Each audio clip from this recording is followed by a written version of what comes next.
Air force మాజీ ఉన్నతాధికారి సురేష్ రెడ్డి గారు మీరేం చెప్తారు సార్? మీ అంచనా ఏంటి సార్?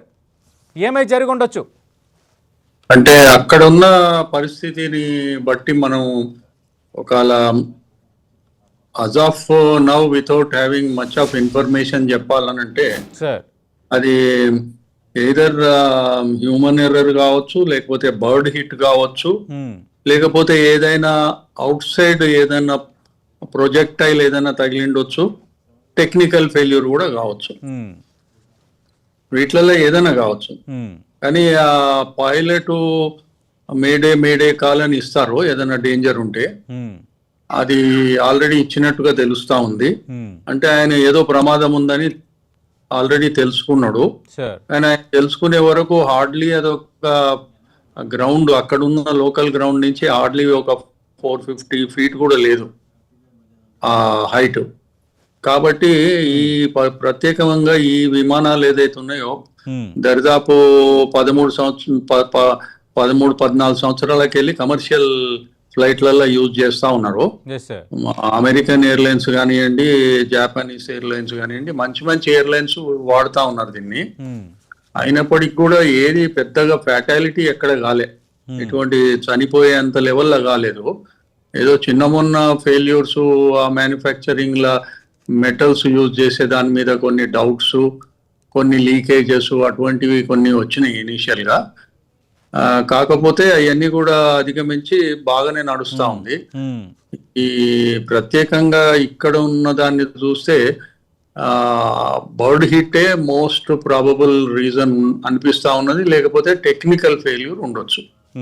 ఈ రెండిటికే ఇక్కడ ఆస్కారం ఉన్నది. ఇంకోటి, ఎయిర్ క్రాఫ్ట్ కు ఆల్టిట్యూడ్ లేదు, స్పీడ్ లేదు, థ్రస్ట్ అంటే ఇంజన్ ముంగడికి నూకే ఆ పవర్ ఏదైతే ఉందో అది టోటల్ గా ఫెయిల్యూర్ అయింది. అయినప్పుడు స్టాల్ అంటారు, ఆ ఎయిర్ క్రాఫ్ట్ రాయి లాగా పడిపోతుంది, స్టాల్ అవుతుంది. ఈ ప్రత్యేకంగా ఈ ఎయిర్ క్రాఫ్ట్ గ్లైడింగ్ కెపాసిటీ పెద్దగా లేదు. ఒక హైట్ లో ఒక స్పీడ్ లో ఉంటే పోతుండొచ్చు, ఒక 50 kilometers లేకపోతే దూరమో, లేకపోతే 100 kilometers దూరము, depending on speed and altitude ను బట్టి గ్లైడ్ అయ్యే అవకాశం ఉన్నది. లేకపోతే దీనికి ఇంజన్ పవర్ ఉండాల్సిన అవసరం ఎప్పటికైనా ఉన్నదన్నమాట. ఇక్కడ పరిస్థితులు చూస్తే ఇంజన్ స్పీడ్ లేదు, ఎయిర్ క్రాఫ్ట్ స్పీడ్ లేదు, ఇంజన్ థ్రస్ట్ లేదు. మళ్ళీ దీనికి వేరే విధంగా అక్కడ వేరే అవకాశం లేదు, అంత టౌన్షిప్ ఉన్నది. అందువల్ల ఆయన పైలట్ కు కంట్రోల్లో లేదు, అది ఆటోమేటిక్ గా అది దానంతట అదే పోయి పడింది. కానీ ఆయన చేయగలిగే ఆ అవకాశం కూడా ఆయనకు లేనట్టుగానే అనిపిస్తా ఉంది. అయితే బ్లాక్ బాక్స్ లా ఏదైతే రేపు అన్ని వాయిస్ రికార్డర్ లా ఏదైతే వస్తాయో దాన్ని బట్టి ముఖ్యంగా ఏమైందనేది ఐడెంటిఫై చేసి పిన్ పాయింట్ చేయడానికి ఆస్కారం ఉంటుంది. ఎట్లయినా సరే ఇది దుర్ఘటన, చాలా ఏళ్ల తర్వాత ఇటువంటి జరగడం చాలా దురదృష్టకరము.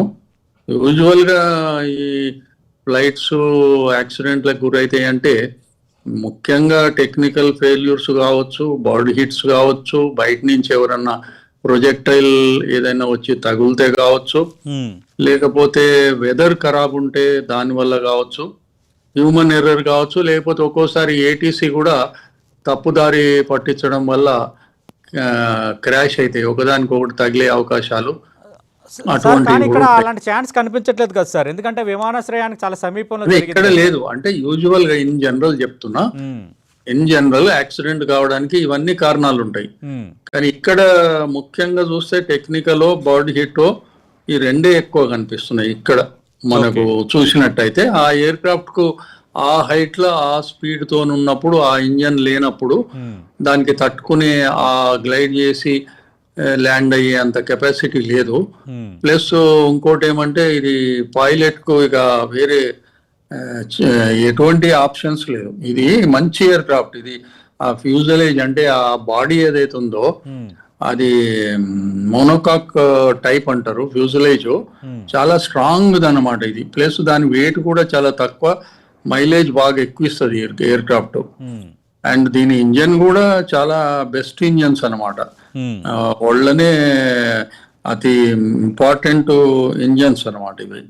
అంటే సురేష్ రెడ్డి గారు, అంటే- సురేష్ రెడ్డి గారు ఇదే అవునండి. డ్రీమ్ లైనర్ 787 బోయింగ్ అంటే గతంలో దీనిపైన కొన్ని ఆరోపణలు వచ్చాయి. అంటే ఇది ఎల్లకాలం చాలా కొన్ని సమస్యలు చిన్నవి ఉండొచ్చు అని. వచ్చినాయండి, పెద్దగా ఏం రాలేదు. ఉమ్, ఫ్యాటల్ యాక్సిడెంట్ లెవెల్లో ఏమి రాలేదు. ఉమ్, చిన్నవి అంటే ఏదో లీకేజెస్ అనేది, హైడ్రాలిక్ లీక్స్ అనేది. అంటే గత ఏడాది 2 సార్లు సాంకేతిక సంస్థ తలెత్తింది, ఒకసారి పొగలు వచ్చాయి సేమ్ ఫ్లైట్.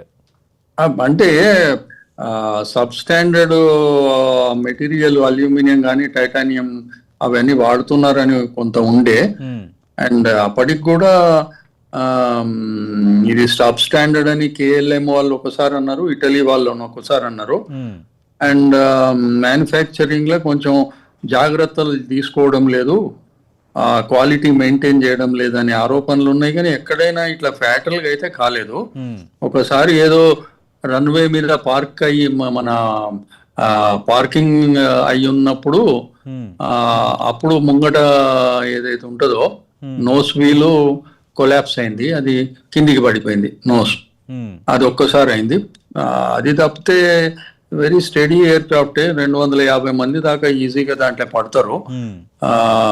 దరిదాపు 13,500 కిలోమీటర్లు ఇది ఒక్కసారిగా పోతుంది. కానీ ఫ్యూయల్ ఎక్కువ ఉంటుంది, 1,00,000 మీద ఫ్యూయల్, 1,00,000 కేజీల ఫ్యూయల్ దాని మీద అది 9 గంటలు దరిదాపు ట్రావెల్ చేయాలి కాబట్టి ఫుల్ ఫ్యూయల్ ఉండి.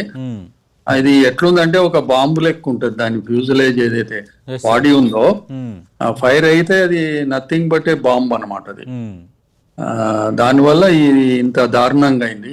అనుకోను ఎవరైనా ఒకవేళ సేవ్ అయితే యూజువల్ గా ఇటువంటి ఎయిర్ క్రాఫ్ట్లలో వెనక సైడ్ టేల్ ఎండ్లు ఉండేటోళ్ళకి కొంచెం అవకాశం ఉంటది. కానీ ఇందులో ఎవరు మిగలేదు సార్, ఒక్కరు మిగలేదు. 242 మంది ఇంక్లూడింగ్ క్రూ సపోర్ట్ టీమ్ అంటే అది చెట్లకి బిల్డింగ్లకు తగిలింది, ప్లస్ బర్స్ట్ అయింది కదా. ఇక బర్స్ట్ అయినప్పుడు వెనకోళ్ళు బతికే అవకాశం ఉంటది, కానీ ఫైర్ వెనక కొట్టేసరికి వాళ్ళు కూడా బతకడానికి అవకాశమే లేదు. ఓకే, ఫైర్ తోని ఎవడు తట్టుకుంటాడు. టేల్ ఒక్కోసారి కింద పడ్డా బతికిన వాళ్ళు ఉన్నారు. అందువల్ల ఈ ప్రాబ్లం ఇది అయిందొచ్చు అని చెప్పి నాకు అనిపిస్తా ఉన్నది. రైట్.